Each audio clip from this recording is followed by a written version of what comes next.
Hey everybody, Chuck Barone here. It is Tuesday, June the 6th, 2023. Quiet day today. Not much happening in these markets. We got a big build-up toward the Fed meeting next week, early in the week. So everybody kind of holding their breath. These markets kind of just running in place. Before we get rolling on the show, let me welcome everybody. Thank you guys for your support. You guys being here every day means the world to us. It's what keeps us going here. We appreciate you guys. All right, so let's look at these markets today. Stock market at the end of the day rallies up, ekes out a very small gain, not much happening. The Dow up just 10 points, 33,573 on the Dow. The S&P also up 10 points, 4,283 on the S&P 500.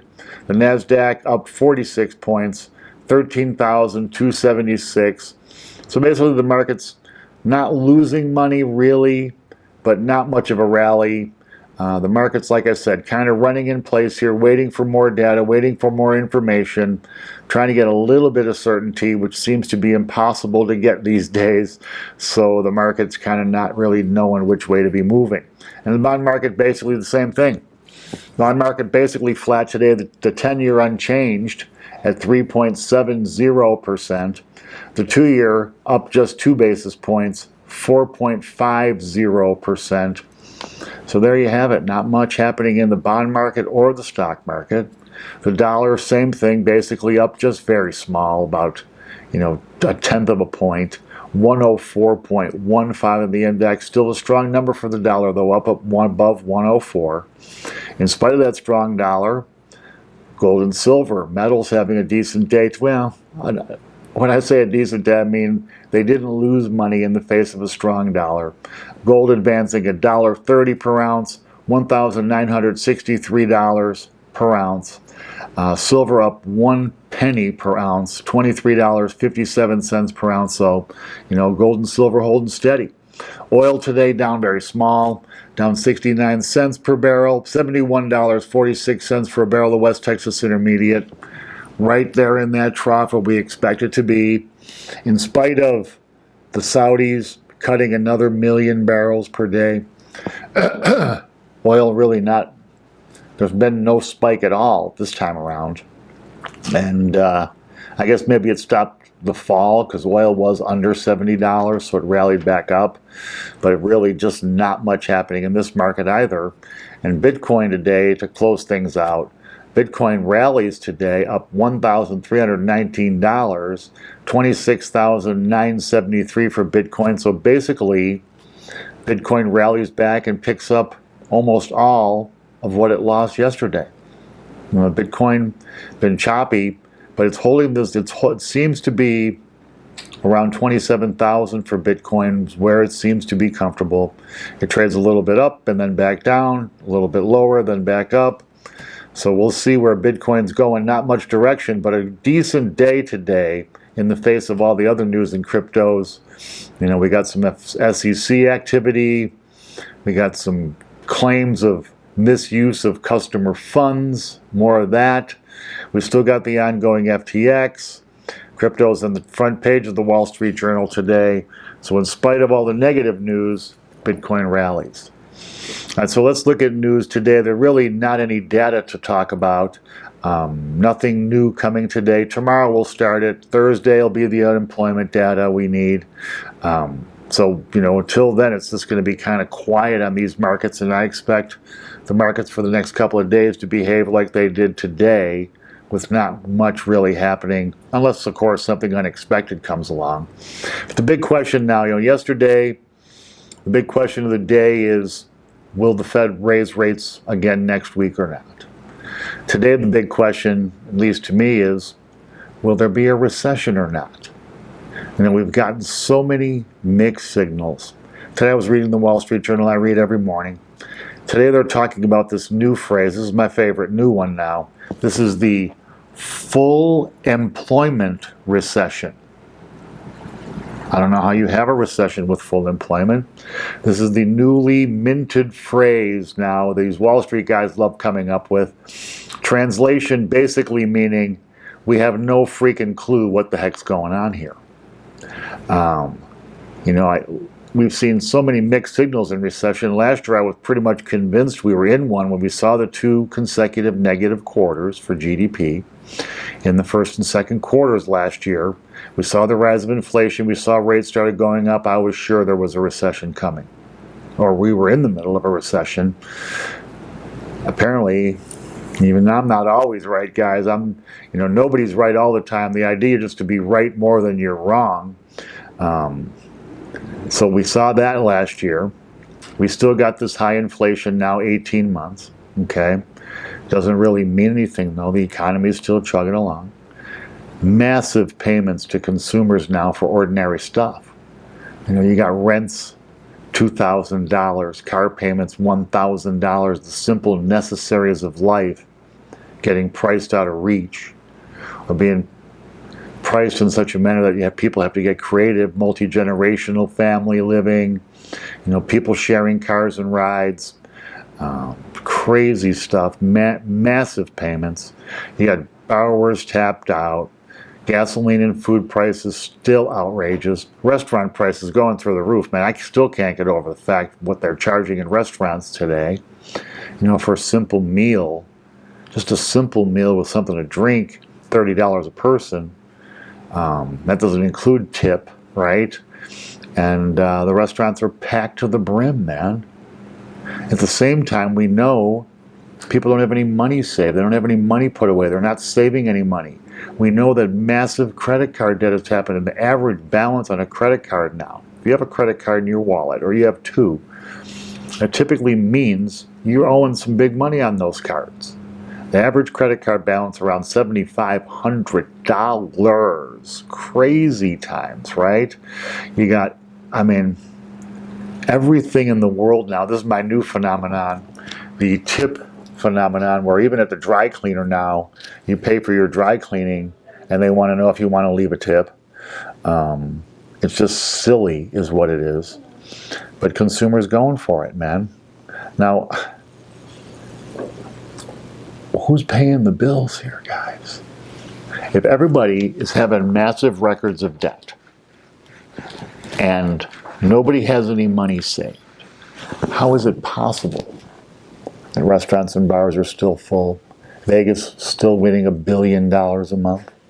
It seems to me there's, I don't know, the 70% of the people that have no savings, the 30% that do must have a lot of savings, because they're the ones that's keeping this economy going. Even every consumer has a limit, a debt limit to how much he can handle in payments, limit to how much appetite he has for debt.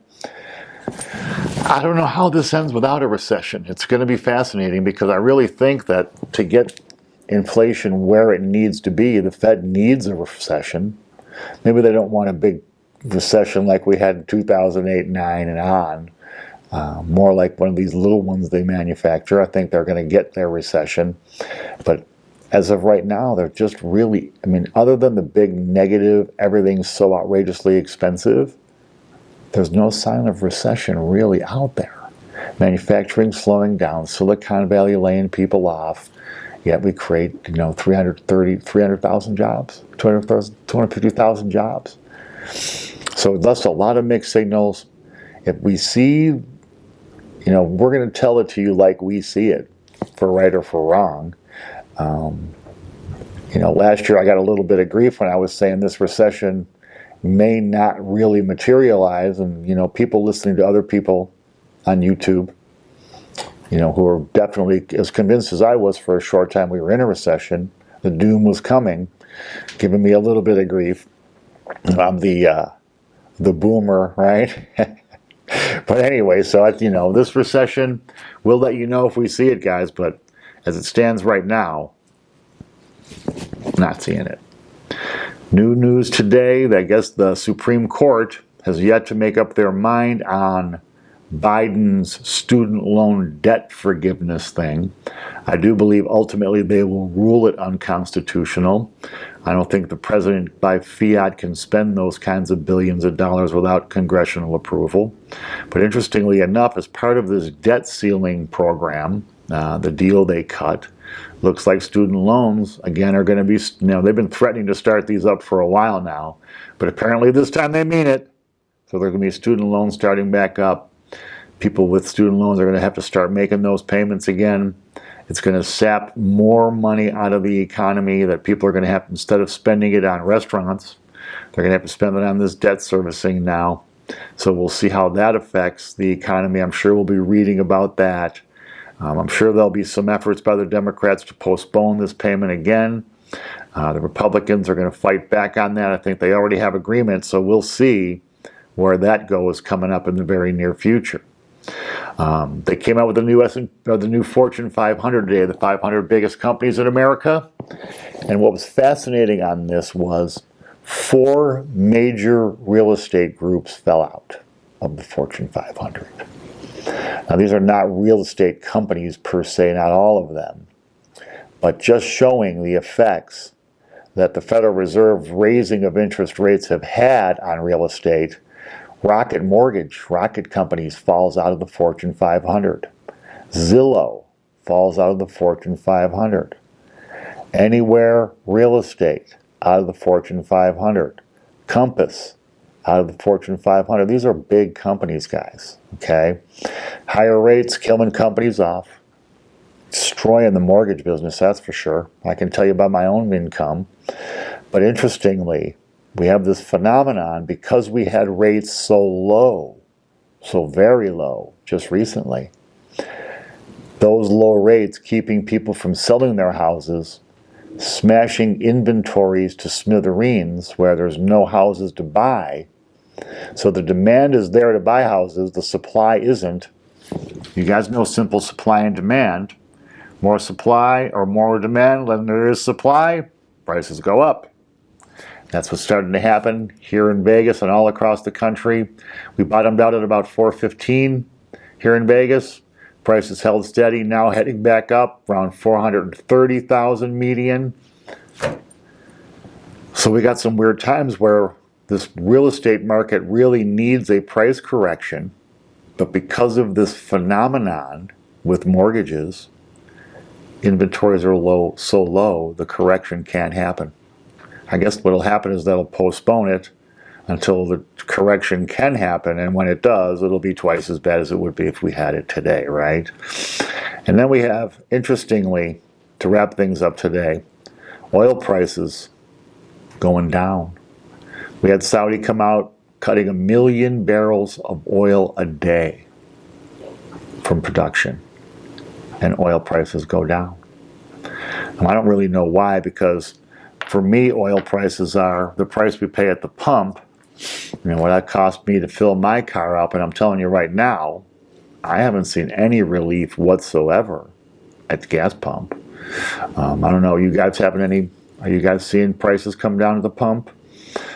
So anyway, in spite of OPEC warnings, and usually OPEC cutting production will get a big spike. We got none of that this time around. I'm sure that's pretty disappointing to the Saudis, because that's a lot of money they're losing every single day. What is oil today? $71 a million barrels, so $71 million in change per day. Wow, that's a big number for Saudi to swallow, especially with no real benefit as far as prices going up for them. But anyway, that's it for the day, guys. Tomorrow we'll be back with more news. We'll get a little bit of data tomorrow. Hopefully something interesting will happen that's not just Chuck's fabulous opinion here.